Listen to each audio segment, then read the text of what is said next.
1장에서 3장까지 저희가 끝냈습니다. 1장에서 3장까지는 사도로서 바울이 유대인과 이방인이 교회에서 하나가 되는 그 하나님의 계시의 그 역사성과 교리적 설명이라고 한다면, 오늘부터 하는 4장부터 6장까지는 에베소서의 후반부로 그리스도의 몸된 교회의 연합과 성장을 다루고 성도의 바른 신앙의 모습을 가르쳐 주는 것입니다. 그래서 바울의 실천적 권면을 보여준다고도 합니다. 여러분, 그래서 바울의 서신서의 성격이 바로 이것인데, 유대 전통에는 하가다라고 묵상을 얘기하는 하가다라는 단어가 있고 할라카, 적용이라고 합니다. 그래서 바울의 서신서는 늘 하가다, 묵상과 할라카, 적용으로 나누어져 있습니다.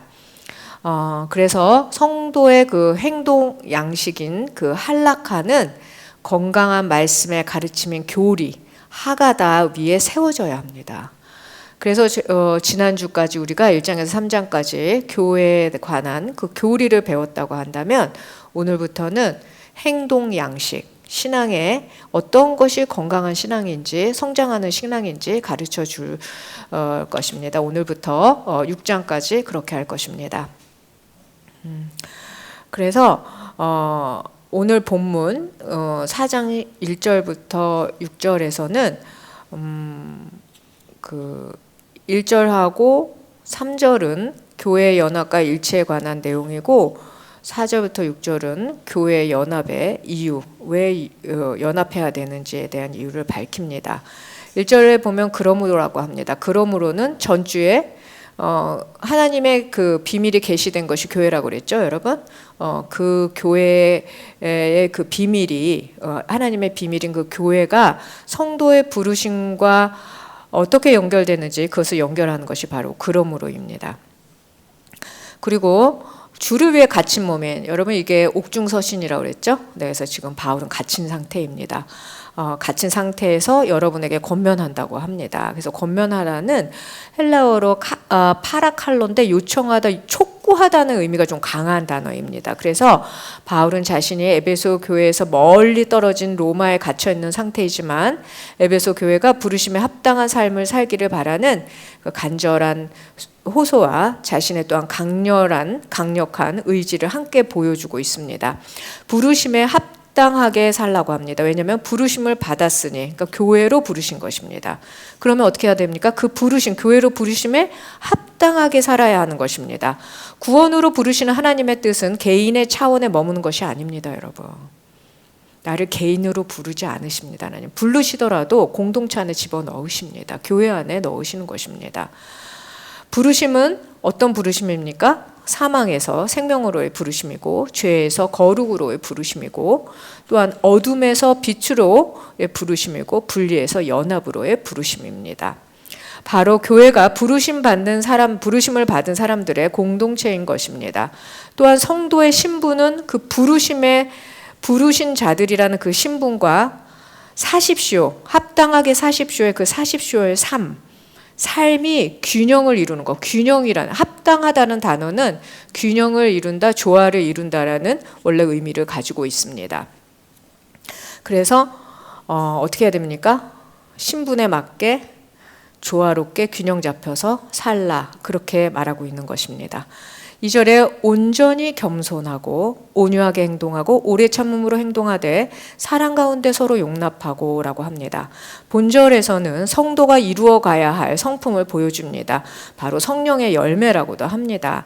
성령의 열매는 우리의 내적 능력이 아니라 전적으로 외부에서 오는 그리스도의 의로 의한 것이라고도 합니다. 그래서 갈라디아서 5장 22절에서 23절에 9개의 성령의 열매가 나오는데 같이 한번 읽어보겠습니다. 그러나 성령의 열매는 사랑과 기쁨과 화평과 오래 참음과 친절과 선함과 신실함과 온유와 절제입니다. 이런 것들을 금지할 율법은 없습니다. 네, 사랑, 기쁨, 화평, 오래 참음, 친절, 선함, 신실함, 온유, 절제입니다. 여러분은 이런 거 읽을 때 그냥 읽으십니까? 저는 속으로 몇 개가 되어 있는지 이렇게 쉬어보면서 읽습니다. 다 쉬어보셨죠? 네. 네. 골로새서 3장 12절도 같이 읽어보겠습니다. 그러므로 여러분은 하나님께서 택하신 사람들, 곧 거룩하고 사랑하심을 받은 사람들 같이 긍휼과 친절과 겸손과 온유와 오래 참음으로 옷 입으십시오. 여러분, 옷을 입으라고 합니다. 옷을 입는다는 건 외부에서 오는 것입니다. 그리스도의 예수님의 영이신 그리스도의 영이신 성령에 의해서 우리가 그 옷을 입게 되는 것입니다. 여러분 옷 입는 거 좋아하시죠? 예쁜 거 예쁘게 성령의 열매로 입으십시오. 아멘. 네. 네. 본절에서 성도의 행동으로 가장 먼저 언급되고 강조하는 단어가 바로 겸손입니다. 기독교의 핵심 원리로 겸손은 하나님과의 관계로 이해하는 것입니다. 하나님 앞에서 자신을 낮추는 것이 겸손의 진정한 의미입니다. 하나님은 하나님과 동등하신 그 예수님은 하나님과 동등하심에도 자신을 낮춰 인간이 되셨고 죄인을 구원하기 위해 십자가에 못 박혀 죽으심으로 겸손의 극치를 사실 보여준 것입니다. 즉 신인 자신을 낮추어 오히려 인간의 사랑으로 귀히 여겨 주셨다는 것입니다. 겸손에 대한 말씀을 좀 읽어보겠습니다. 빌립보서 2장 7절에서 8절을 한번 읽어보겠습니다. 오히려 자신을 비워 종의 형체를 가진 사람의 모양이 되셨습니다. 그리고 그분은 자신을 낮춰 죽기까지 순종하셨으니 곧 십자가에 달려 죽으신 것입니다. 예. 자신을 낮춰 죽기까지 순종하였으니 곧 십자가에 달려 죽으신 것입니다. 바로 이것이 예수 그리스도의 겸손입니다.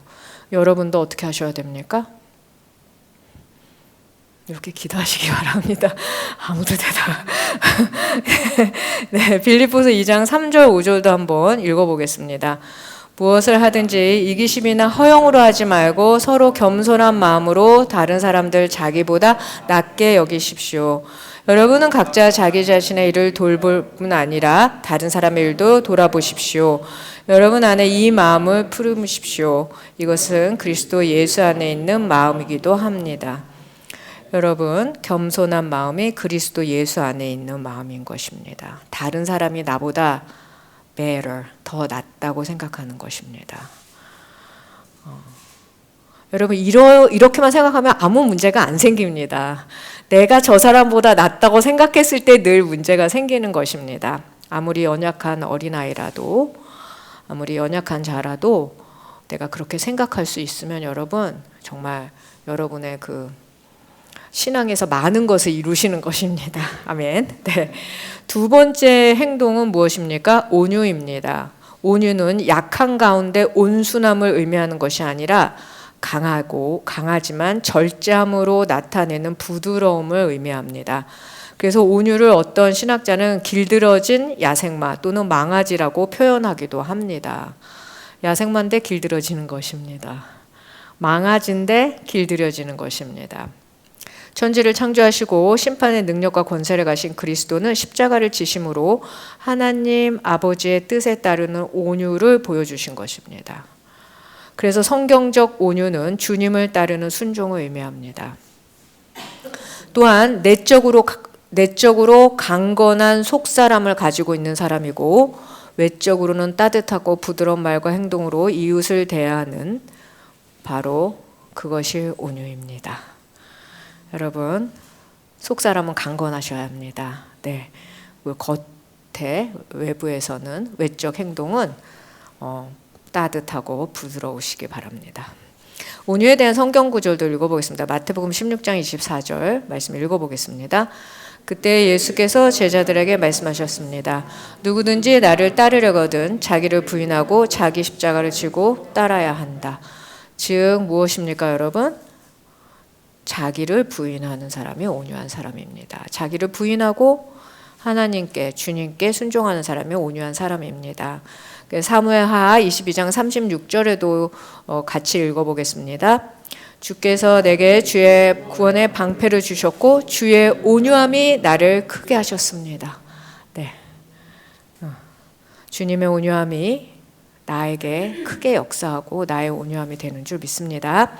세 번째는 오래 참음입니다. 오래 참음으로 행동하는 것인데, 오래 참음의 헬라어 원어를 해석해 보면은 분노로부터 거리가 먼 감정, long distance입니다. 분노에서 멀리 있는 것입니다.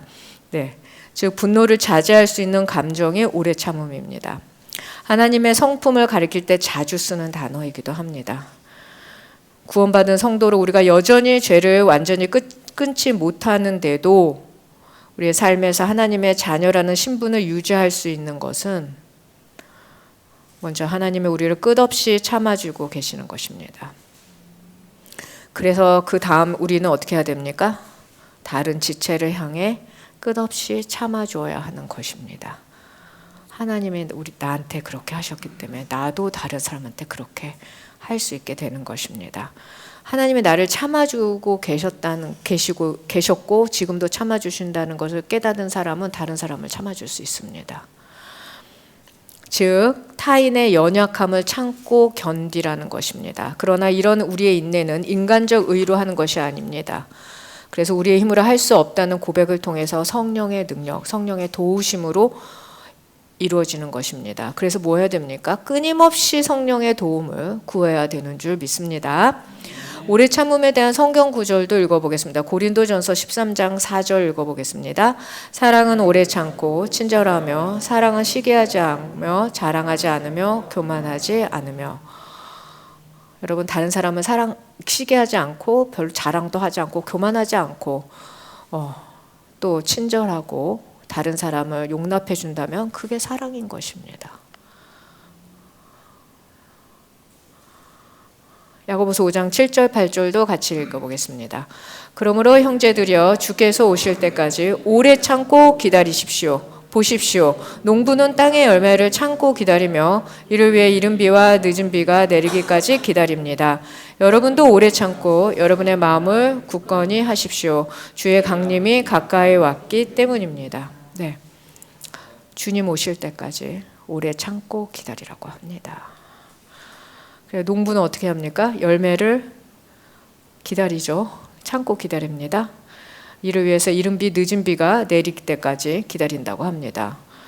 그래서 여러분, 우리도 어떻게 해야 됩니까? 오래 참고 마음을 굳건히 하는 것입니다. 왜요?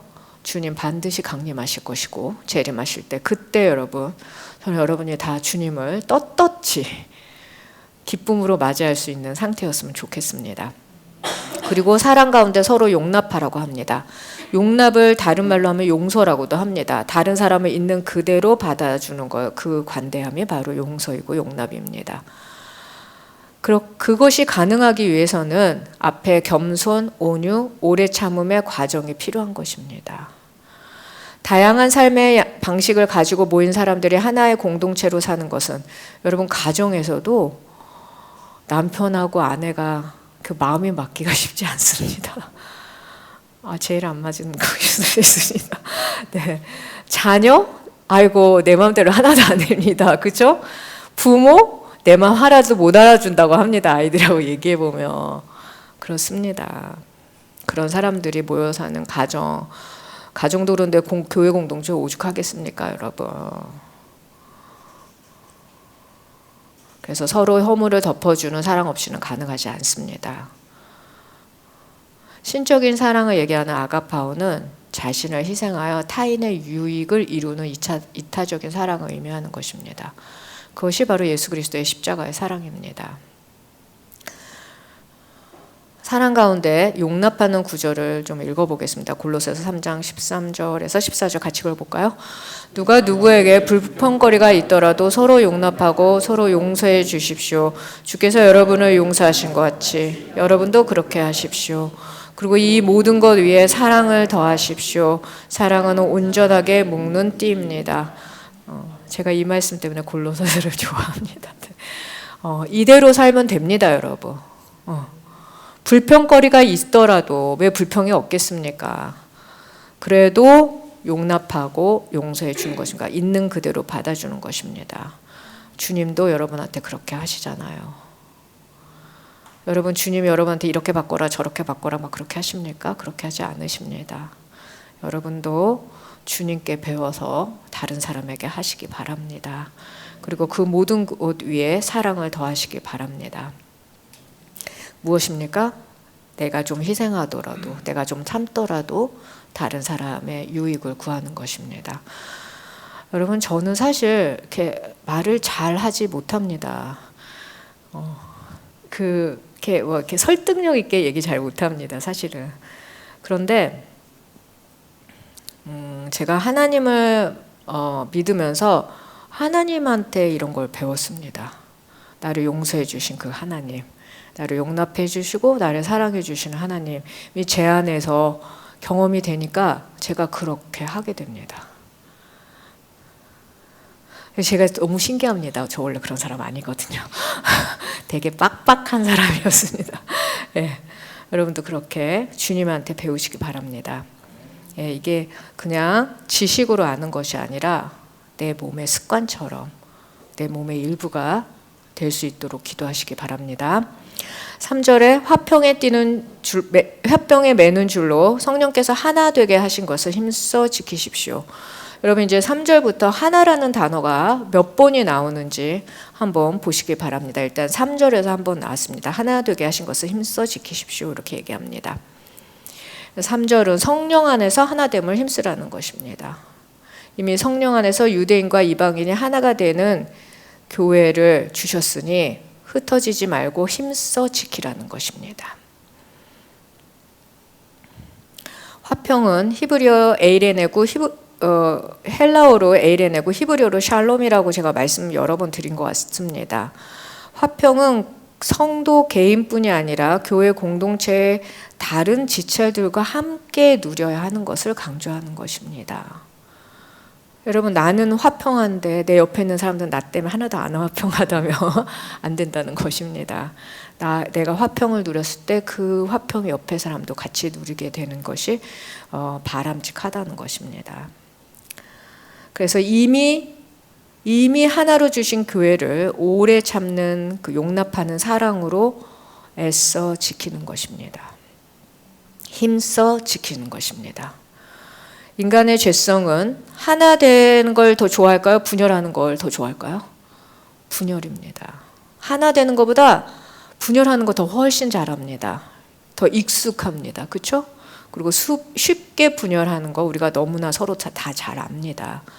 그러나 여러분, 우리가 하나 되게 우리가 하는 게 아니라 하나 되게 하신 것을 내가 그냥 지키는 것입니다. 하나님이 이미 성령의 띠를 주셨기 때문에 그 안에 그냥 머물러 있는 것입니다. 그것은 무슨 얘기입니까? 우리가 못한다는 것입니다. 우리가 못하니까 거기서 지키고만 있지 내가 뭐 특별히 여러분 뭐 하실 필요 없습니다. 그 안에 지키고 있는 것도 쉽지 않습니다. 사실은. 매는 줄은 동아줄을 의미할 수도 있지만 몸을 연결하는 그 심줄을 의미합니다. 심줄은 성도들을 한 몸으로 연결해주고 정말 하나님이 주신 평안이 그 이질적인 지체들을 연결해주는 그 매는 줄, 그것이 심줄이라고 합니다. 성령께서 하시는 것입니다. 여러분, 그래서 잘 모르면 주님, 제가 성령의 매는 줄 안에 머무르겠으니 주님이 머물러 제가 움직이지 않고 머물러 힘써 지키고 있겠습니다 라고만 해도 주님이 이루어 주십니다. 골로새서 2장 19절에 두 번째 문장만 같이 읽어보겠습니다. 온몸이 머리이신 그리스도로부터 마디와 심줄을 통해 영양을 공급받고 서로 결합돼 하나님께서 자라게 하시는 대로 자라납니다. 아멘. 서로 결합해서 거기서 지키고 있으면 하나님께서 자라게 하시는 대로 자라나는 것입니다. 더 하트센터 공동체, 제이콥 채플의 공동체는 내가 거기서 애써 머물면 그 다음에 자라게 하는 것은 하나님이 자라게 하신다는 것입니다. 그게 됩니다. 네. 성령께서 하나 되게 하신 것을 힘써 지키다. 하나됨을 유지하기 위해서 지체된 각자의 지속적인 노력이 필요합니다. 머물러 있는 노력입니다. 교회 하나 되는 것은 처음에 결코 쉽지 않습니다.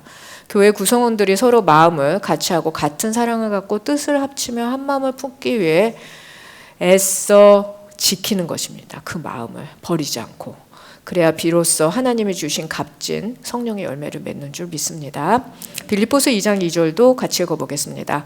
같은 생각을 품고 같은 사랑을 나타내며 한 마음으로 같은 것을 생각함으로 내 기쁨을 충만하게 하십시오. 아멘. 우리가 같은 생각을 품고 같은 사랑을 나타내며 한 마음으로 같은 것을 생각하는 것이 바로 바울, 우리를 가리키는, 서신서에서 가리키는 바울의 기쁨이기도 하고 주님의 기쁨이기도 하는 것입니다. 여러분, 4절을 보겠습니다. 여러분이 부르심의 한 소망 안에서 부르심을 받은 것과 같이 몸도 하나요 성령도 하나이며 라고 되어 있습니다. 지금 하나라는 게 몇 번 나와 있습니까? 한 소망, 몸도 하나요 성령도 하나여서 3번 나와 있습니다. 그리고 4절에서 중요한 단어는 소망입니다. 부르심의 한 소망 안에서 부르심을 받다라고 하는 것입니다. 우리가 품은 소망이 아닙니다, 여러분. 이것은 하나님의 품으신 소망을 의미하는 것입니다. 하나님의 우리를 부르심의 소망은 바로 교회의 일치, 하나됨입니다. 그래서 바울은 본문에서 사실 이렇게 문법적으로 보면 부르심과 한 소망을 동격으로 사용하고 있습니다. 몸도 하나요라고 하는데 몸은 헬라어로 소마라고 해서 생물체로서 오는 죄성을 가진 인간의 육체를 말하기도 하고 인간의 죄성을 강조하는 의미로도 사용합니다. 여기서 바울은 그리스도를 머리로 하는 보이지 않는 교회의 몸으로 보는 것으로 보입니다. 우리가 그리스도의 몸인 교회가 하나라는 사실을 마음에 깨닫게 되면 지체들과 분쟁하지 않고 오직 여러 지체가 서로 함께하고 돌아보는 그 삶을 살게 된다는 것입니다. 여러분, 그래서 그거는 다른 사람이 하나하나를 보는 게 아니라 내가 하는 것입니다. 나부터. 네. 여러분, 고린도전서 12장 22절에서 27절이 좀 길긴 하지만 천천히 좀 읽으면서 그 뜻을 생각해 보시기 바랍니다. 이뿐 아니라 더 약해 보이는 몸의 지체들이 오히려 중요합니다. 그리고 우리가 몸 가운데 덜 귀하다고 생각하는 지체들을 더 귀한 것으로 입혀주어 우리의 볼품없는 지체들은 더 큰 아름다움을 갖게 됩니다. 우리의 아름다운 지체들에게는 그럴 필요가 없습니다. 하나님께서는 몸을 고르게 짜 맞추셔서 부족한 지체에게 더 큰 존귀를 주셨습니다. 그러므로 몸에서 분열이 없게 하시고 지체들이 서로 돌아보게 하셨습니다. 만일 한 지체가 고통을 당하면 모든 지체가 함께 고통을 당하고 한 지체가 영광을 얻으면 모든 지체가 함께 기뻐합니다. 여러분은 그리스도의 몸이요 또한 그 몸의 지체입니다. 아멘. 여러분, 더 약해 보이는 지체가 오히려 중요하다고 합니다. 덜 귀하다고 생각하는 지체를 더 귀한 곳으로 입혀줘. 누가? 하나님이. 우리의 볼품없는 지체들은 더 큰 아름다움을 갖게 됩니다. 누구의 눈에? 하나님 눈에. 우리의 아름다운 지체들은 그런 더 귀한 것을 입을 필요가 없기 때문에 하나님 그렇게 하지 않으신다는 것입니다. 그래서 하나님은 몸을 고르게 짜 맞추어 부족한 지체에게 더 큰 존귀를 주셨습니다.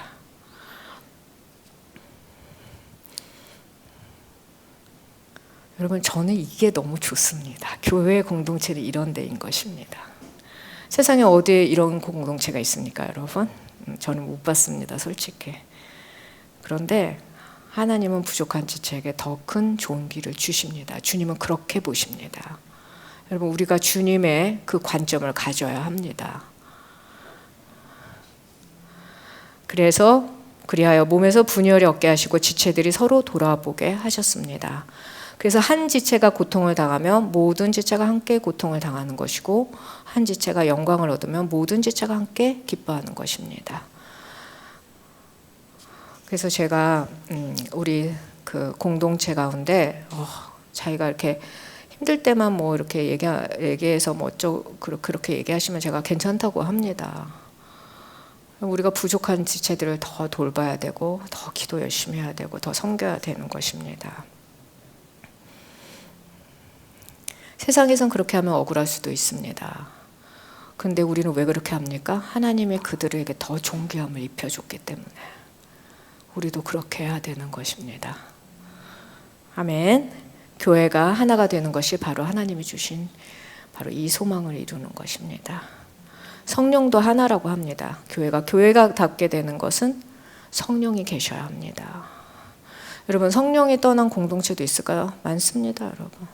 성령의 인도하심을 따르지 않으면 여러분 그렇게 됩니다. 만약 우리 공동체에서 세상적으로 있는 사람들을 더 대우하고 이런다면 여러분 성령은 떠나십니다. 그러나 우리는 연약한 지체들을 아주 환영합니다. 그 일부러라도 더 그렇게 합니다. 하나님한테 보여드립니다. 그것이 성령으로 하나 된 교회는 성령의 부르심에 합당한 모습으로 존재하는 줄 믿습니다. 5절, 주도 하나요, 믿음도 하나요, 세례도 하나라고 합니다. 하나가 지금 3번 나와 있습니다. 그렇죠? 예, 주는 그리스도 한 분이십니다. 믿음은 그리스도에 대한 믿음도 하나입니다. 세례는 유대인과 이방인의 신앙 고백으로 동일한 한 세례를 받는 것입니다. 아멘. 여러분, 갈라디아서 3장 27절에서 28절 읽어보겠습니다. 그리스도와 합해 세례를 받은 사람은 모두 그리스도로 옷 입었기 때문입니다. 유대 사람도 없고 그리스 사람도 없고 종도 없고 자유인도 없고 남자도 없고 여자도 없습니다. 여러분 모두는 그리스도 예수 안에서 하나이기 때문입니다. 여러분, 세례는 성경에서 이렇게 신약에 보면은 세례에 대한 얘기가 이렇게 몇 번 나옵니다. 누구도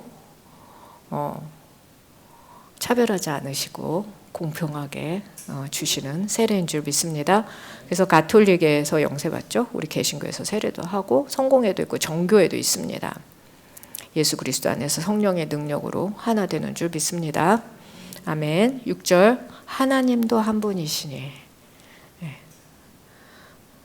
한 분, 삼위일체 하나님의 하나 되심, 삼위일체 하나님도 하나 되십니다. 그 유일성을 강조하는 것입니다. 그 만유의 아버지이십니다. 하나님 모든 것 위에 계시고라고 합니다. 만유의 아버지, 우주 만물의 창조는 하나님 아버지가 하신 것입니다. 그리고 모든 것 위에 계십니다. 우주적인 하나님의 절대 주권을 강조하는 표현으로 성부 하나님을 의미하는 것입니다. 모든 것을 통해 계시고는 만물을 통일하시는 바로 성자 하나님에 관한 이야기입니다. 그리고 모든 것 안에 계시는 것은 하나님의 내재하심 성령 하나님이십니다. 성령 하나님은 우리 안에도 계셔야 되고 속사람 가운데 성령으로 강건해지는 것입니다. 성령이 나한테 임할수록 내 속사람은 더 강건해집니다. 그리고 이 공동체에서 주님의 그 성령의 인도하심 메인 줄 가운데 잘 힘써 머물러 있으면 그것도 또한 무엇입니까? 그 안에 성령이 역사하시는 것입니다. 내주하시는 성령 하나님이십니다. 교회를 세우는 사역은 하나이신 삼위일체 하나님의 사역임을 설명하고 있습니다. 3절에서 6절에 하나라는 단어가 8번이 반복됩니다. 그러나 그 하나를 우리가 이룬 것이 아닙니다. 인간의 죄성은 분열이지 하나가 되는 연합이 아닙니다. 이미 하나 된 교회를 이루신 하나님의 완전한 역사를 여러분은 그것에 감사하셔야 될 줄 믿습니다. 여러분, 우리는 하나님의 부르심에 익숙한 일상을 살고 있는지 생각해 보아야 합니다. 근데 처음부터 잘 되지 않습니다. 교회 안에서 성숙함이 습관이 되고 익숙해질 때까지 인내가 필요합니다. 우리가 교회 공동체 안에서 누군가에 의해서 힘들어지면, 특히 사역자들에 의해서 힘들어지면 그 공동체를 떠나야 될까 생각합니다. 그러나 먼저 필요한 것은 물론 떠날 수도 있습니다. 하나님의 부르심에 따라. 그러나 먼저 생각해 봐야 될 것은, 그리고 필요한 것은 조금 더 기다려보는 인내입니다. 그런데 우리가 그냥 기다리는 것이 아니라 반드시 기도로 기다려야 하는 것입니다. 먼저 성도는 말씀을 통해 하나님의 뜻을 배워야 합니다. 그 다음으로 진심으로 주님 앞에서 기도해야 합니다. 기도는 어떻게 해야 됩니까, 여러분? 성령 안에서 하는 바람직한 기도를 제가 어저께 4단계로 나눠봤습니다. 첫 번째 단계는 뭐냐면 정직한 고백입니다. 무조건 가서 회개하는 것이 아니라 하나님 앞에 와서 기도로 솔직하게 힘든 마음과 억울한 감정 다 고백하는 것입니다. 하나님 앞에서 나는 괜찮다고 연기할 필요 없습니다. 있는 모습 그대로 보여주십시오. 그것을 다 감당하실 수 있는 하나님의 능력이 있습니다. 두 번째 단계는 자기를 돌아보는 성찰입니다. 상대에 대한 사랑이 없는 나의 연약함을 인정하고 고백하는 것인데 이것이 죄고백입니다. 세 번째 단계는 성령의 도우심을 구하는 것입니다. 나의 관점, 나의 의를 내려놓고 하나님의 의, 하나님의 관점을 구하는 것입니다. 혹시 내가 고쳐야 할 일이 있습니까? 아니면 그 사람을 어떻게 해야 대해야 하는지 물어보는 것입니다. 이게 성령의 도움을 구하는 것입니다. 그리고 마지막 단계 할 기도는 구원하시는 하나님의 그 말씀을 믿고 하나님께 내 마음을 정하고 감사하고 찬양하는 것입니다. 여러분, 이게 성령의 인도를 받는 기도의 그 과정입니다. 그렇게 기도를 계속 하다 보면 성령의 도우심으로 갑자기 상대가 불쌍해지기도 합니다. 심지어 나를 힘들게 했던 그 지체가 내가 하나됨을 위해서 애쓰게 하기 위해서 하나님이 주신 파수꾼이 아닌가 하는 생각도 하게 됩니다. 또 어떤 경우는 생각지도 못했던 나의 죄가 떠오르기도 합니다. 그리고 또 내가 생각했던 방식이 성경적이지 않았다는 것을 깨닫고 마음을 돌이키기도 하는 것입니다. 성령의 도움을 구하는 기도를 조금 더 살펴보려고 합니다. 예를 들면은 상대를 바라보는 하나님의 관점을 달라고 할 수도 있습니다. 주님은 그 사람을 어떻게 봅니까? 그 눈을 저에게 주십시오. 그렇게 기도해도 됩니다. 내가 그를 용납하는데 너무 힘든 것입니다. 그럴 때는 하나님께 기다려 달라고 기도하면 됩니다. 기다려 주십니다. 상대로 인해 억울함을 호소하면서 하나님의 공의로 그 사람과 나를 판단해 달라고 하기도 해야 합니다. 내가 판단하는 거 아닙니다. 주님 판단하십시오. 그리고 주님의 겸손과 온유와 사랑의 용납, 오래 참음 우리에게 없지 않습니까? 그래서 그것을 달라고 요청하는 것입니다. 기타 등등. 그리고 우리의 기도의 동기가 무엇인지 분명히 알려드려야 합니다. 우리의 기도의 동기는 무엇입니까?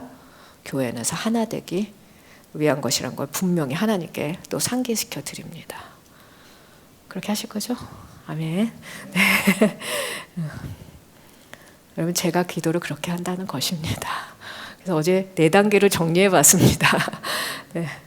사실 빌립보서의 말씀대로 겸손은 다른 사람이 나보다 낫다라고 하면 여러분 공동체 안에서 그다지 힘들 일은 없을 것입니다. 또한 영국의 성공의 사제로 성자신이라고 불리는 조지 허버트라는 분이 계십니다. 그 신부님에 따르면은 다른 사람을 용서할 줄 모르는 사람은 자기가 건너야 할 다리를 자기 손으로 부수는 사람이라고 합니다. 너무 표현을 잘한 것 같습니다. 네. 다른 사람에 대한 용납은 공감을 포함합니다. 내가 그 사람과 같은 감정과 생각이 아니더라도 너는 그렇구나라고 그냥 말해주는 것이 공감입니다. 여러분, 교회 안에 서로 용납하는 사랑이 바로 교회의 성장을 이루는 토양입니다. 그리고 하나님 나라가 도래한 새 시대, 신약의 시대의 유일한 능력은 바로 그 하나됨입니다. 교회의 하나됨입니다.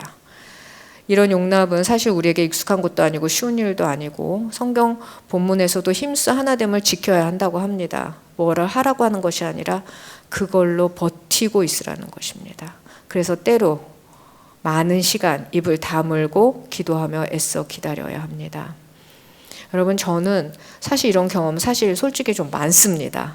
얘기하지 않고 기도하고 계속 기다렸을 때 하나님이 이루시는 그 경험. 제가 늘 하는 얘기 있죠. 손 안 대고 코 푼 기분이라고. 네. 그런 거는 여러분 우리의 인내 가운데 이루어지는 줄 믿습니다. 하나님 일하실 때까지 기다리는 인내가 있기를 소망합니다. 이것을 성도의 견인이라고 하는데 하나님을 끝까지 믿고 견디는 성도의 인내를 의미합니다. 여러분, 성도의 견인 여러분 가운데 임하기를 간절히 소망합니다. 교회는 이런 인내와 사랑의 터 가운데 뿌리를 내리고 그리스도 안에서 개인적으로 그리고 공동체적으로 성장하는 것입니다. 입을 다물어서 주님 앞에 가서 떠들어도 됩니다. 사람들 앞에서 입을 다물고 기도하는 여러분 되시길 바랍니다. 에베소서가 말하는 교회는 생명체로서의 그리스도의 몸입니다. 유기체입니다. 성장해야 합니다. 에베소서가 말하는 성장은 한 생명체로서의 강건함과 성숙함이며 모든 지체가 함께 자라는 성장이어야 합니다. 그래서 옆에 연약한 사람이 있으면 기도해 줘야 하는 것입니다. 성도 한 사람 한 사람은 그리스도의 몸을 이루는 지체로서 머리신 예수 그리스도에게부터 영적인 생명력을 공급받을 뿐만 아니라 바로 말씀입니다. 그 몸 안에서 지체 간에 서로 돌봄과 사랑을 주고받아야 할 존재인 것입니다. 한번 보십시오, 여러분. 여러분이 돌봐주고 사랑해야 될 존재들입니다. 그래서 교회 성장 문제에 있어서 우리가 가져야 될 시각은 몇 사람이 왔냐가 중요한 것이 아니라 여러분, 성도 개인을 통해서 전체 공동체의 성장의 모습이 있어야 하고 반대로 전체 공동체의 성장을 통해 성도 개인의 성장의 모습을 볼 수 있는 시각이어야 하는 것입니다. 하나님의 관점으로 보아야 될 줄 믿습니다. 여러분, 지체들이 모여서 그리스도의 몸으로 결국 하나가 되는 것이었고 이미 하나님이 주셨습니다. 하나님께서 성도에게 요구하는 것은 하나 되는 위해서 뭔가 하라는 것이 아니라 이미 하나 되게 하신 그 메인 줄 안에 애써 머물며 지키라는 것입니다. 여러분도 잘 지키는 자들로 성장하시길 진심으로 축복합니다. 아멘. 기도하시겠습니다. 하나님 아버지, 오늘 우리가 하나됨에 대한 하나님의 그 부르심의 소망을 배웠습니다. 주님, 우리 가운데는 겸손도 없고 주님 온유함도 없습니다. 더욱이 오래 참는 거 정말 못합니다. 사랑의 용서보다도 정죄하는 마음이 더 빨리 작동합니다. 주님, 우리를 불쌍히 여겨주십시오.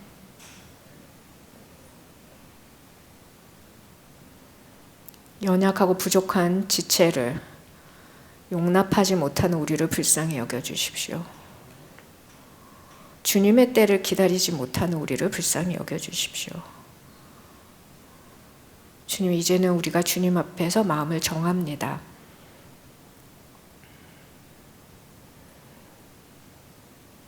주님, 우리 가운데 주님의 사랑과 주님의 인내가 머물게 하여 주소서.